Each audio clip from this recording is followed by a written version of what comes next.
Hello students, here we are going to see matter and its classification. In the previous video, we have seen why chemistry is necessary to be studied and what is matter. Any substance that has mass and occupies space, we call it matter.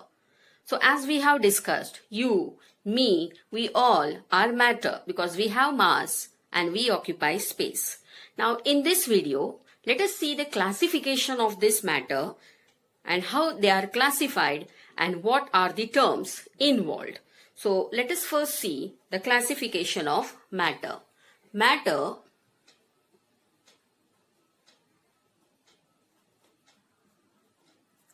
is mainly classified in two types. The first is the pure substance,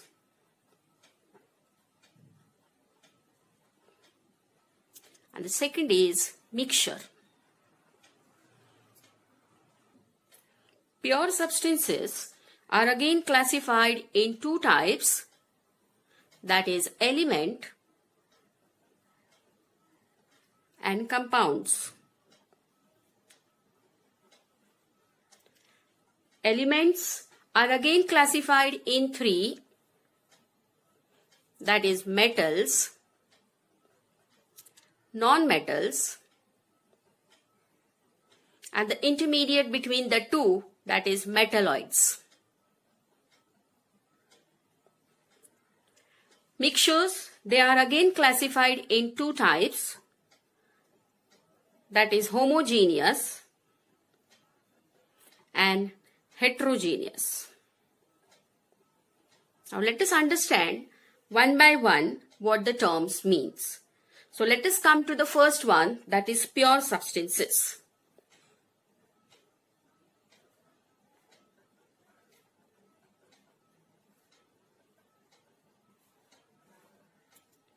Pure substances, they have definite chemical composition.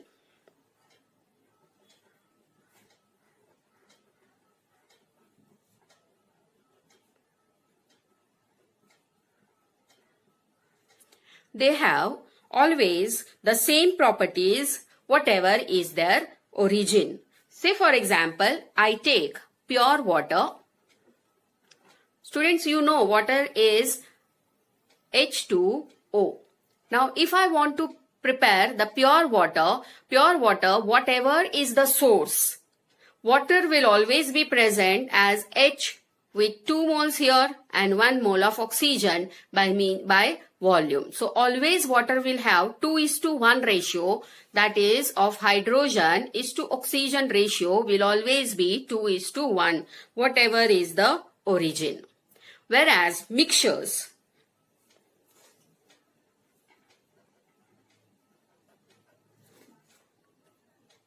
they do not have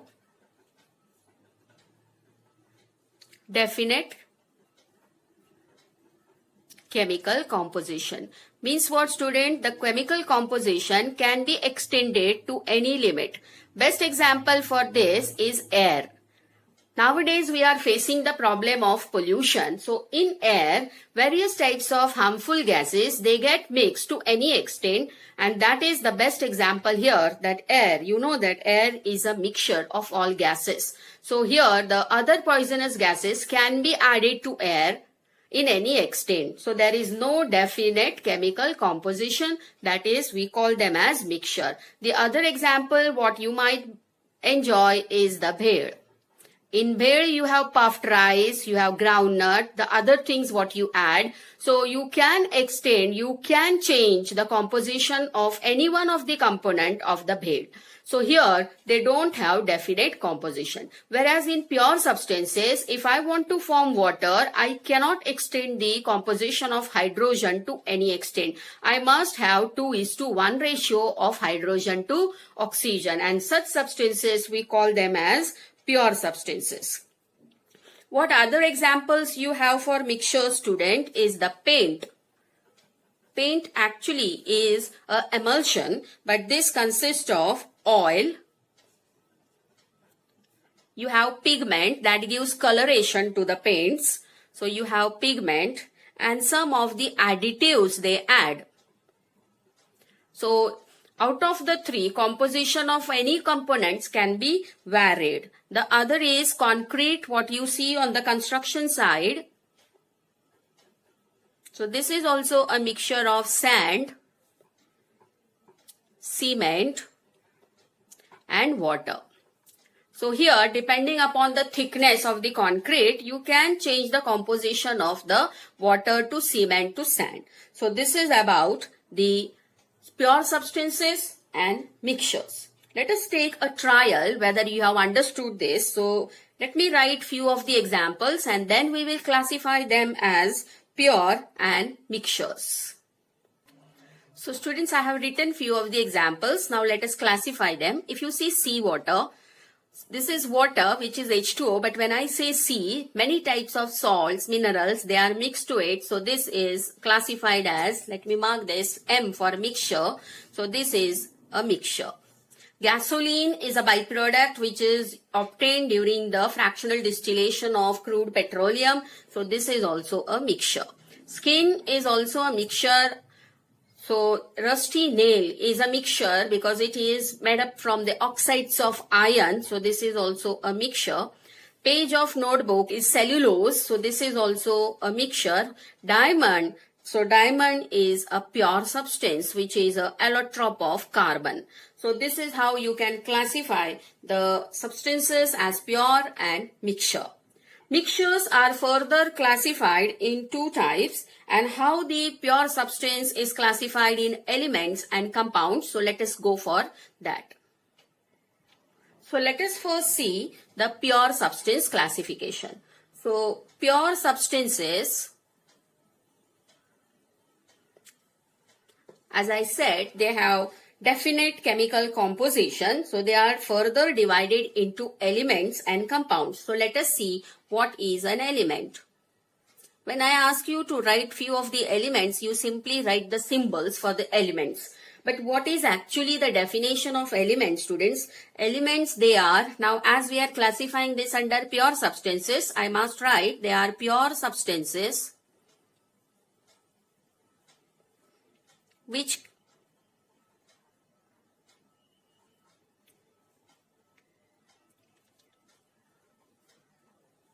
cannot be broken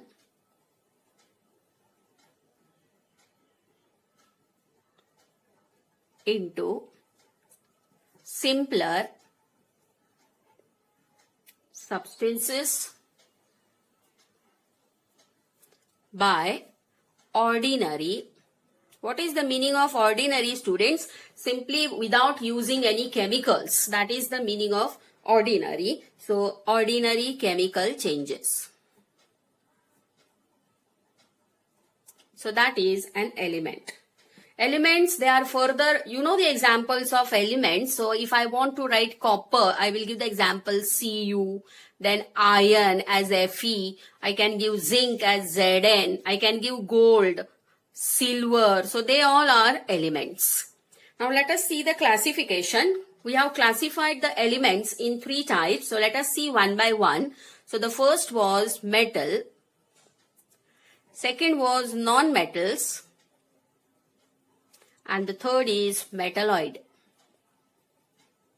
Now let us see the examples one by one and what actually they are. So first is metals. You know, students, they have a very shiny appearance. So we say that they have luster. This is the shiny appearance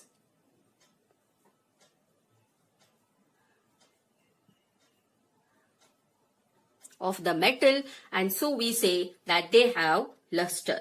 Second is they conduct electricity.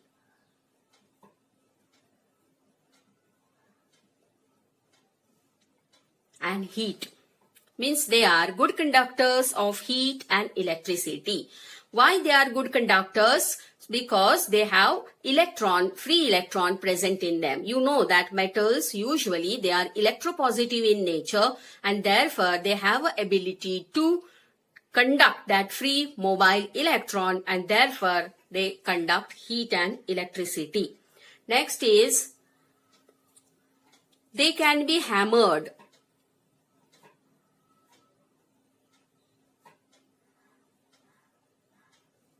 into thin sheets. What you call this, student? You call this process as malleability. So they show the property of malleability. They can be drawn into wires.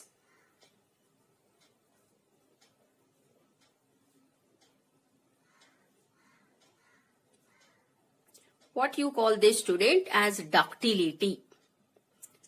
Very easy to remember this, malleability and ductility. For that, what you have to just remember is your favorite cricket player, that is MSD. All of you know this, and he is the wicket keeper. So what is malleability is it can be beaten into sheets, and what is ductility? It can be drawn into wires. Easy way to remember what is malleability and ductility. Now, whenever we say some definitions, there are always exceptions, students. So here, I can give the examples like I have given for the elements. You can have metals like,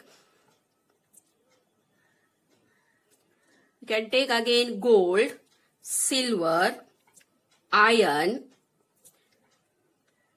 etc. You have mercury also as one of the metal, but the limitation here is mercury. So limitations also you should know that mercury, it is a liquid at room temperature. So this is an exception. Always exceptions are there. Now, if I see here under non-metals, now we will compare those points and then we can study this. First point we have written for metals that they have luster. Now non-metals, they do not have luster. They don't have the shiny appearance. Now here again there is an exception. So which is that exception, student? The exception here is diamond. So this is an exception. Iodine is also one of the exception, which is violet in color and it shows the shiny because it is in the crystal form. So here iodine and diamond, they are the exceptions. So the second point is for metals is that they conduct heat and electricity. So here I can write they are bad conductors or they do not conduct electricity. Now again here there is exception and the exception here is graphite. This is an exception. You know that graphite is a good electrode which is used in various electrolysis processes. We use this graphite as a lubricant also, and this is an exception here. Next is non-metals. They cannot be hammered.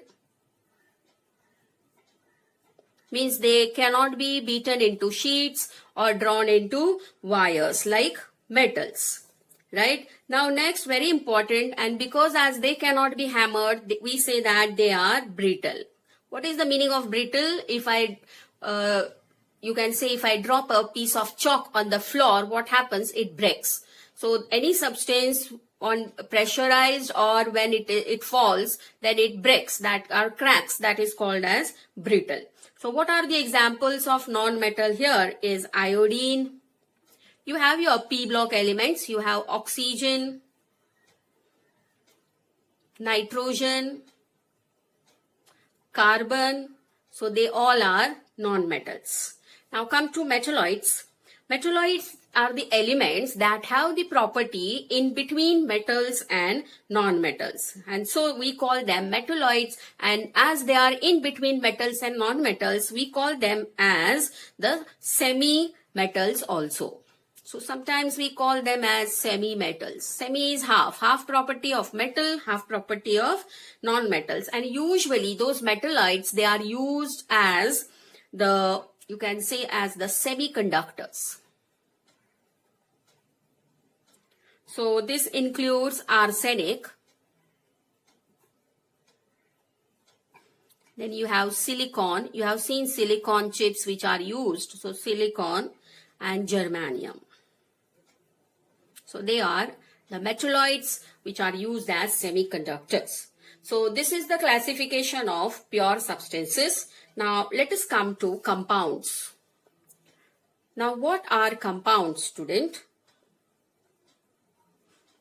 Every definition can be asked for 1 mark. So they are, now where we have classified those compounds, we have classified them under pure substances. So how you will write here, they are the pure substances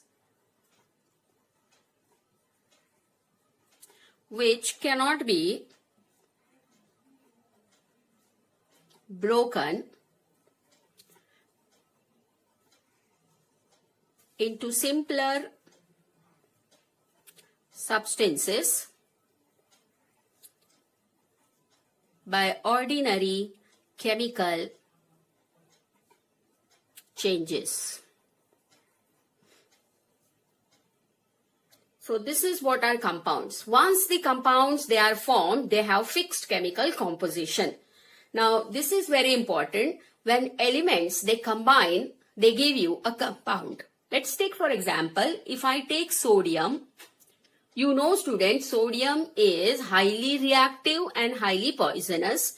And if I take only sodium, how I can say that it is highly reactive? So what is sodium, students? Sodium is a metal or it's an element. And you know that chlorine, this is a poisonous gas.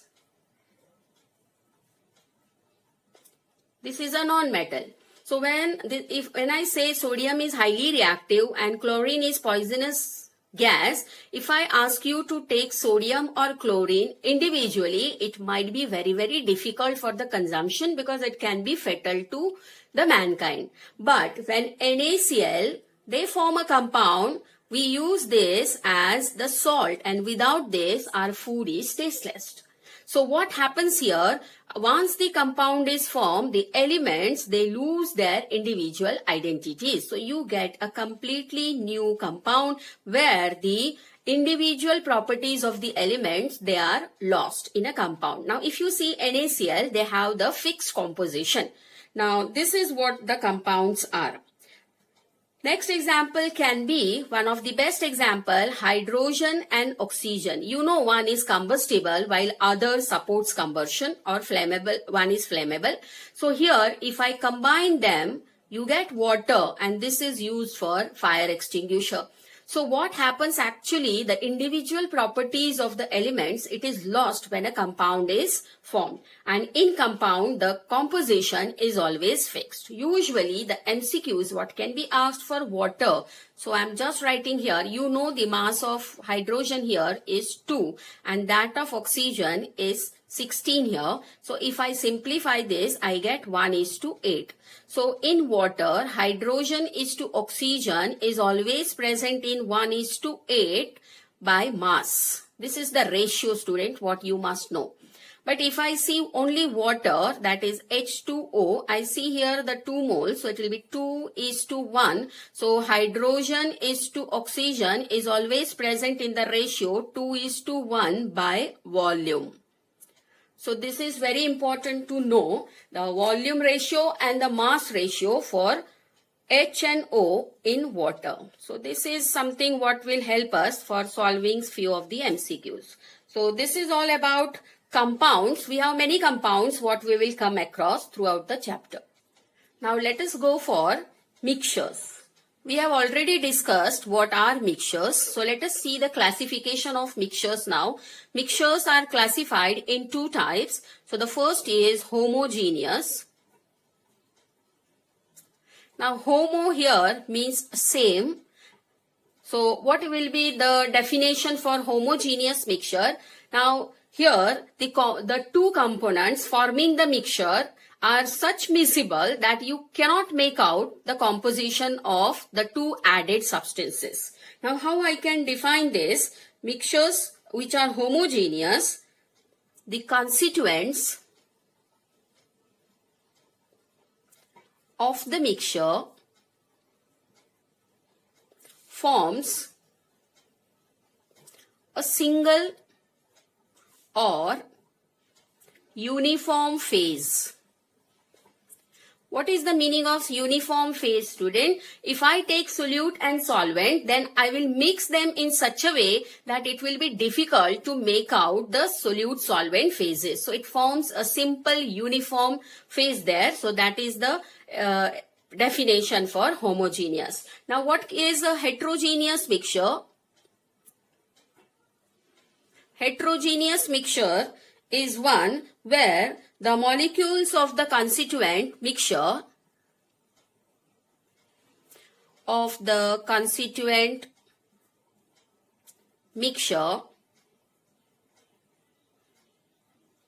are not uniformly mixed throughout. So what will happen, student? They will form two or more than two layers, or you can make out the different constituent particles in here. Now the best example here is the colloidal solutions or the suspensions. What you see in medicine bottles which are written, or liquids which are written shake before use. So you see something settles at the base and then you have to shake the medicine bottle to form a particular substance get mixed into the longer phase, and that is the heterogeneous here. That is the mixtures. So this is all about mixtures and compounds and the various classifications of matter. So let us see some of the examples here now, students, and let us classify them as elements and compounds. So I am writing few of the examples here and then we will classify. So let us classify them, student. The first is mercury oxide, means it has formed an oxide with mercury. So this will be a compound. I am using C for compound and E for element. Helium gas is in its elemental state. So this is an element. Water, H2O, is a compound. Table salt is NaCl, which is again a compound. Iodine, which is an element. So iodine is an element. Mercury is also element. It is Hg. Oxygen gas is also an element, and nitrogen is also element. You can try a few more examples to understand the concept better. Thank you, students. I hope you like the video. So please do like, comment and share the video with your friends. And please don't forget to subscribe my channel. Thank you, students.